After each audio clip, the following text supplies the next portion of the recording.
AP సార్వత్రిక ఎన్నికల్లో ఘన విజయం తర్వాత ఎన్డీఏ శాసనసభ పక్ష నేత ఎంపిక కోసం టీడీపీ, జనసేన, బీజేపీ ఎమ్మెల్యేలు సమావేశమైన సంగతి తెలిసిందే. ఇందులో పవన్ కళ్యాణ్ ఎన్డీఏ శాసనసభ పక్ష నేతగా చంద్రబాబుకు మద్దతు ప్రకటించి బలపరిచారు. ఈ సందర్భంగా ఆయన చంద్రబాబు వైసీపీ పాలనలో పడిన కష్టాల్ని గుర్తు చేసుకున్నారు. ఓ దశలో చంద్రబాబును పక్కనే నిలబెట్టుకుని ఆయన చేతిలో చెయ్యేసి ఎమోషనల్ అయ్యారు. అంతకుముందు ఎన్డీఏ ఎమ్మెల్యేలను ఉద్దేశించి ప్రసంగించిన పవన్ కొత్తగా ఎన్నికైన ప్రజాప్రతినిధులకు అభినందనలు తెలిపారు. గతంలో తాను చెప్పినట్లు చంద్రబాబు దార్శనికుడని, ఎన్నో ఒడిదుడుకులు ఎదుర్కొన్న చంద్రబాబుకు కూడా అభినందనలు తెలిపారు. 5 ఏళ్లుగా ఏపీ ప్రజలు నలిగిపోయారని, రాష్ట్రంలో విపత్కర పరిస్థితులపై సమిష్టిగా పోరాటం చేసి అద్భుతమైన మెజారిటీతో ఎన్నికయ్యామని గుర్తు చేశారు. రాష్ట్రంలో ఎన్డీఏ విజయం దేశానికి స్ఫూర్తినిచ్చిందన్నారు. ఒక్క సీటు కూడా చీలకుండా కూటమి అంటే ఎలా ఉండాలో రాష్ట్ర ప్రజలు 3 పార్టీలు కలిసి చూపించాయని పవన్ తెలిపారు. వైసీపీ ప్రభుత్వ వ్యతిరేక ఓటు చీలనివ్వనని తాను ఇచ్చిన మాటపై నిలబడి ప్రజల నమ్మకాన్ని పెంచామన్నారు. చాలా హామీలిచ్చామని, ఇది కక్ష సాధింపులకు సమయం కాదని, వ్యక్తిగత దూషణలకు సమయం కాదని పవన్ తెలిపారు.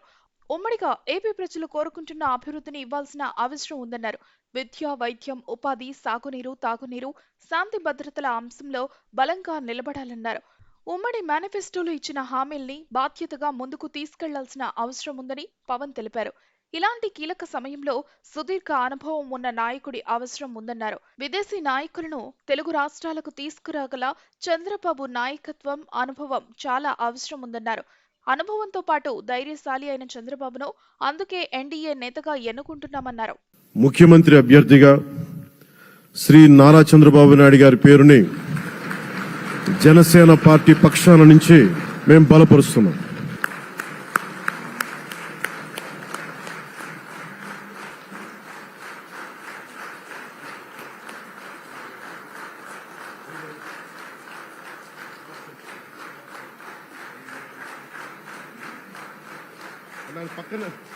ఇది నేను ఆయన పక్కన పెట్టుకుని చెప్పాలి. ఆయన నలిగిపోయారు. జైల్లో చూశాను ఆయన. పాపం భువనేశ్వర్ గారి బాధను చూశాను. నేను అనుకున్నాను, అమ్మ మీరు కన్నీళ్ళు పెట్టుకోండి, మంచి రోజులు వస్తాయని చెప్పిన మంచి రోజులు వచ్చినాయి. వారికి మనస్ఫూర్తిగా వారికి నా హృదయపూర్వక శుభాకాంక్షలు. మీరు అద్భుతమైన పాలన ఇవ్వాలి, అందరికీ మనస్ఫూర్తిగా మీకు నేను తెలియజేసుకున్నాను సార్. ఇంత ఘన విజయం ప్రజల నిర్మాణానికి, లేదంటే వారికి అభివృద్ధికి, వారి అభ్యున్నతికి తప్ప ఇది ఒక వెండెట్ట గేమ్ కానీ, లేదంటే పగా ప్రతీకారాలు తీర్చుకోవడానికి గతంలో ఇలా చేశారు కాబట్టి మనం ఇలా చేయాలి, అలాంటి ఆలోచన ధోరణిని దయచేసి మనందరం దాన్ని ఎంకరేజ్ చేయకండి దయచేసి దాన్ని.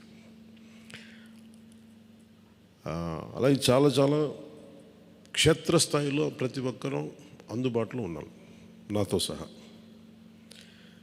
ఈరోజున జాతీయ స్థాయిలో మరి మనం సాధించిన విజయాలు కూడా చెప్పుకోవాలి. చాలామంది పొలిటికల్ పార్టీ ప్రారంభించారు, మూసేశారు భారతదేశం మొత్తం మీద. ఈవెన్ ఫ్రమ్ పంజాబ్ నుంచి ఎవరు వచ్చి మాట్లాడుతున్నారు, వాళ్ళ అకాలీదళ్ ఫ్యాక్షన్ ఒకటి.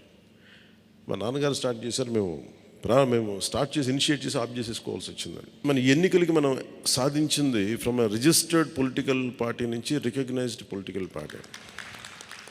అండ్ రెండు, నెవర్ బిఫోర్ ఇన్ భారత్ పోటీ చేసిన అన్ని స్థానాల్లో భారీ మెజారిటీలతోటి గెలుపొందటం, 100% స్ట్రైకింగ్ రేట్, 100%. అంటే మన మీద ఎంత విశ్వసనీయత ఉంది, అంటే ఎంత విశ్వాసం ఉంది ప్రజలకి, ఎంత నమ్మారు, ఇది వాళ్ళు చేసి చూపించారు. 2019లో ఎలక్షన్లు అయిపోయిన వెంటనే మేము తప్పు చేసాం, మేము నీకు నిలబడతాం అని చెప్పి, అది ఈ రోజున మనకి మద్దతుగా నిలిచిన ప్రజలందరికీ కూడా ఇంకొక మారు చాలా చాలా ప్రత్యేకమైన ధన్యవాదాలు. అలాగే 2 పార్లమెంట్లు పెట్టాం. అంటే దాదాపు మీరు చూస్తే 2 పార్లమెంట్లు మనం ఇవి తీసుకుని దాదాపు ఒక 45 స్థానాల్లో మనం ప్రభావితం ఉన్నట్టు ఖచ్చితంగా డైరెక్ట్గా. అలాగే మన టీడీపీ, మన ఎన్డీఏ కుటుంబంలో మిగతా పార్టీల విజయానికి కూడా మేము ఎంత బలంగా నిలబడ్డామో మీ అందరికీ తెలుస్తుంది. ఓట్ ట్రాన్స్ఫర్ ఎంత బాగా జరిగిందో. ఫస్ట్ టైం చాలా అవేకెండ్ ఓటింగ్ జరిగింది, చాలా రెస్పాన్సిబుల్ ఓటింగ్ జరిగింది.